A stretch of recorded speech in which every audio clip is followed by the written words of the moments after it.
Merhaba arkadaşlar, kanalıma hoş geldiniz.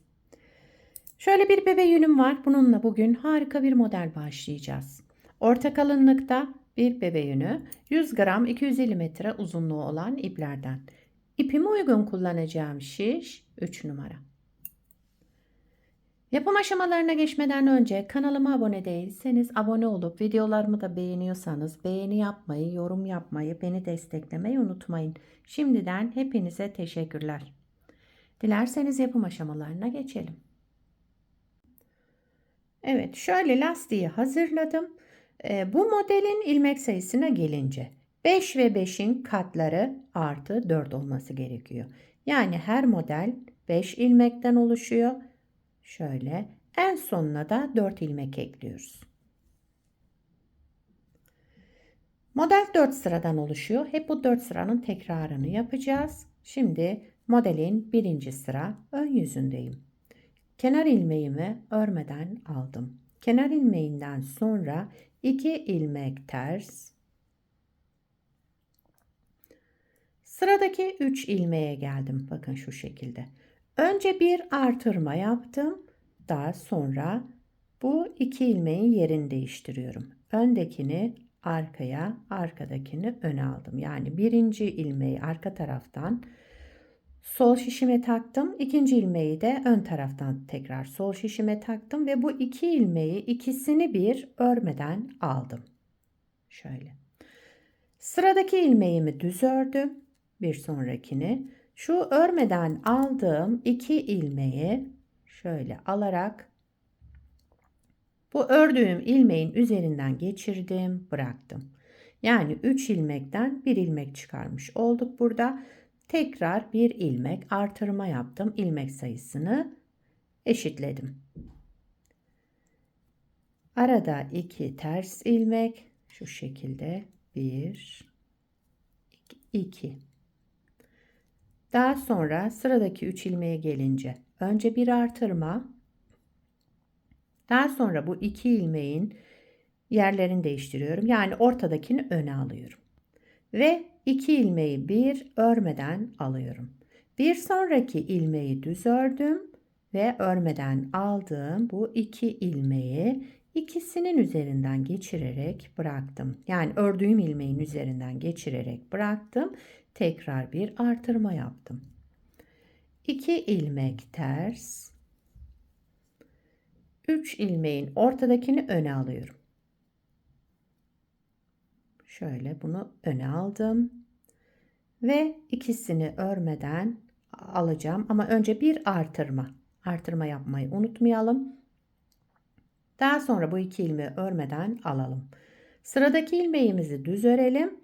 Örmeden aldığımız bu iki ilmeği ördüğümüz ilmeğin üzerinden geçirerek bırakalım. Bir artırma yapalım. Ve 2 ilmek ters sıra sonunda. Daha sonra kenar ilmeğimi de düz ördüm. Birinci sırayı tamamladım. İkinci sıra arka yüzündeyim. Kenar ilmeğinden sonra düz olan ilmekleri düz, tersleri ters örüyoruz. Yani 2 düz, 3 ters. Ajurlular arka tarafta ters örülecek. Bakın 2 düz, 3 ters. 2 düz, 3 ters örerek arka yüzünde devam ediyorum.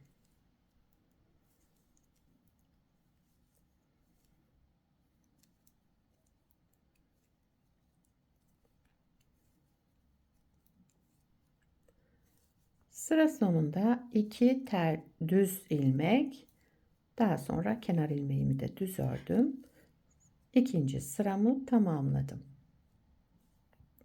Üçüncü sıra ön yüzündeyim. Kenar ilmeğinden sonra 2 ters ilmek, yani terslerimi ters ördüm burada yine. Şu 3 düz ilmeğe gelince birinci ilmeği düz ördüm. Şöyle. Bir artırma yaptım. Sıradaki bu 2 ilmeğimin de ikisini bir alarak sola doğru kestim. Tek ilmeğe düşürdüm. Düz örerek. 2 ters ilmek, bir ilmek düz, Bir ilmek artırma yapalım. Daha sonra sıradaki 2 ilmeğimizi de ikisini bir aldım, düz ördüm, sola doğru kesmiş oldum. 2 ters ilmek, bir düz ilmek, bir artırma, sıradaki 2 düz olan ilmeğimizi de sola doğru keselim. Sıra sonunda 2 ters ilmek ve kenar ilmeğimi de düz örüyorum. 3. sıramızı tamamladık. 4. sıra arka yüzündeyim. Son sıramız. Kenar ilmeğinden sonra 2 düz ilmek, 3 ters ilmek. Düzleri düz, diğer 3 ilmeği de ters örüyorum.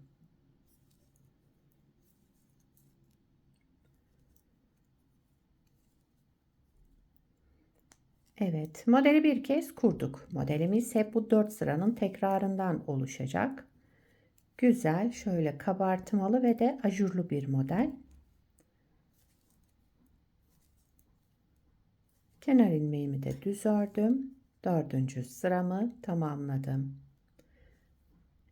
Evet, bakın şöyle. Tabi ilerledikçe kendini gösterecek model. Bir kez daha kuralım. Şurada 1. sırada nasıl başladıysak aynı şekilde başlıyoruz.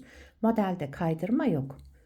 1. modeli nasıl yaptıysak ikinciyi de aynı şekilde kuruyorum. Modeli tekrar kuruyorum. 1. sıra ön yüzündeyim. Kenar ilmeğinden sonra 2 ilmek ters örelim.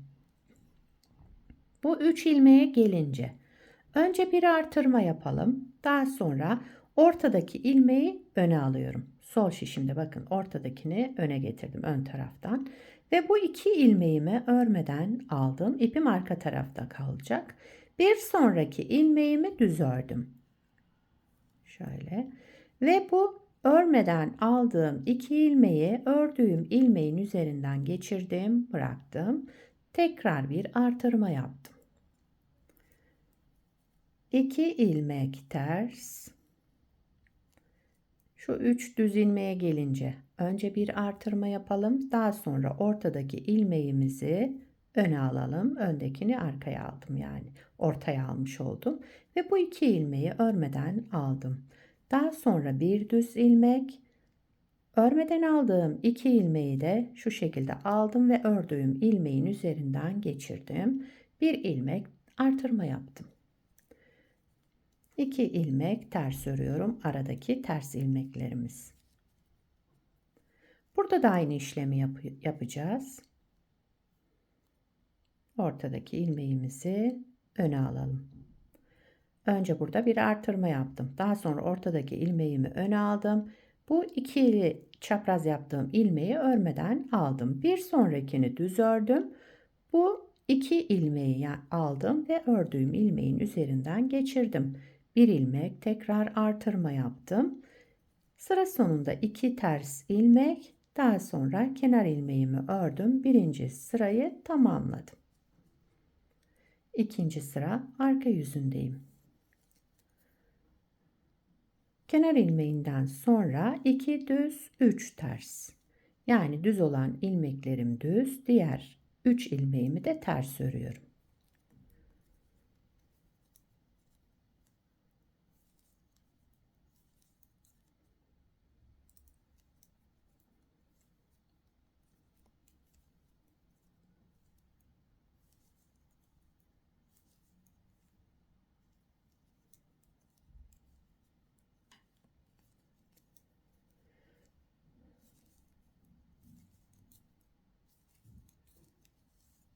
İkinci sıramı tamamladım. 3. sıra ön yüzündeyim. Kenar ilmeğinden sonra 2 ters ilmek. Ters olan ilmeklerimizi yine ters ördük burada. Şu 3 düze gelince bir ilmek düz ördüm. Birinciyi düz ördüm. Bir artırma yaptım. Bu ikisini bir alarak sola doğru kestim. Tek ilmeğe düşürdüm.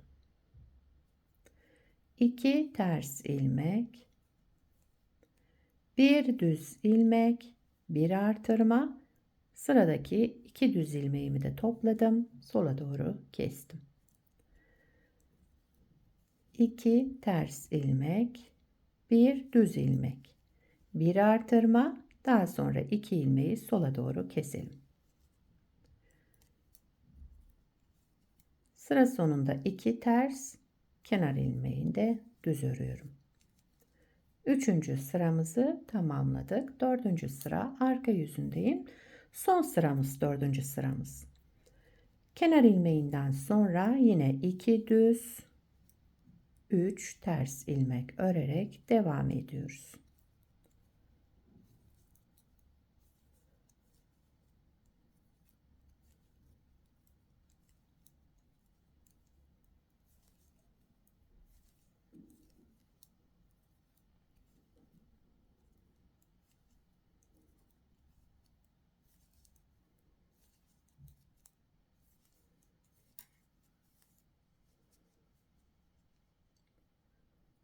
Evet, modeli 2 kez kurduk bakın. 2 kez kurduk. Model böyle devam ediyor. Gayet güzel ve kolay bir model. Evet, bu parçayı da daha önce hazırladım. Şöyle. Bu parçamı da 39 ilmekle başladım. Arka yüzünde de şöyle bir görüntümüz var. Yakadan başlama örgülerinizde de kullanabilirsiniz bu modeli. Şöyle kabartmalı, güzel görünen bir model. Yetişkin örgülerinde, çocuk örgülerinde hepsinde kullanabilirsiniz. Yelek yapabilirsiniz, hırka yapabilirsiniz, etol şal yapımında kullanabilirsiniz. Bluz yapımında kullanabilirsiniz. Sizler de nelerde kullanacaksınız bu modeli? Onları yorumlarda belirtirseniz sevinirim. Beni buraya kadar izlediyseniz bir beğeni yapmayı, yorum yapmayı, beni desteklemeyi unutmayın. Şimdiden hepinize teşekkürler. Yapacak olanlara kolay gelsin. Bir sonraki videoda görüşmek üzere. Hoşça kalın.